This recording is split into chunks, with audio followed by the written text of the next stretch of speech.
Living Legends 66-0 is the story of an all-black basketball team in the midst of personal triumph and tragedy, social unrest, and the emergence of the civil rights movement, who were led by Bill Armstrong, a white head coach dubbed the John Wooden of high school basketball, who defied the odds to rise above their circumstances in the pursuit of perfection on and off the court.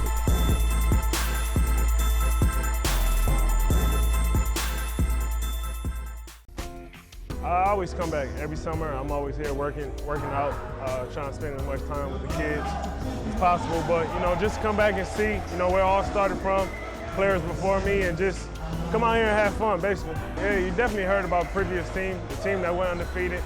You always hear about all the the legends that played, that came before you. So I definitely knew. It was a work in progress.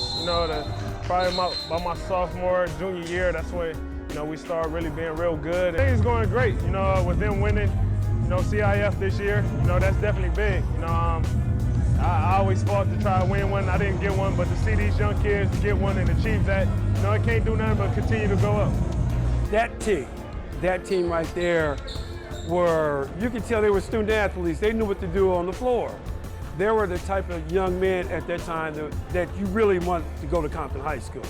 I knew I wanted to come here. I didn't know I was going to end up being a coach here, but I knew I wanted to come here and play sports. That's what I really remember about that. Going to the CIF games, they were fun, packed, because you remember guys that you may see right now, when they talk about basketball college and stuff like that, and Paul Westphal, that name sticks out a lot, back in Mike's in them days. So, but other than Mike, you had Dwight Taylor, you had Louis Nelson, you had Tommy Campbell now, and Larry Hollyfield. When you see the spin moves and all of that, and Tommy Campbell, he was strong, he was like a bull. And Larry Hollyfield, he was just one of the standout guys, him and Dwight Taylor. But you know how you do, how you go to UCLA, you see how they crowd, rah, rah, rah. That's how Mike and them crowd was. They had the cheerleaders going, they had the band going, they had the tar babes doing the dance. And when you came in here, you could just feel the vibes. So you knew it was a winning atmosphere. And you just knew that, you want to come here. At that time, the tar babes, the five that he played with, you just couldn't match up at their time. From my recollection, we were Morningside High School. We used to wear red blazers to our game. It was kind of the thing then. And we tried to play Compton every year. I don't think if we played them every year, but we had a memorable game against them at Morningside High School. I think it was in '66. And we beat them by 1 or 2. And it was, they didn't like that very well. I mean, it didn't go over very well. We left the court, went into the locker rooms thinking that we had won the game. About 5 minutes later, the all-white officiating crew came into the lockers, said something to Coach Armstrong. Coach Armstrong brought us back onto the court.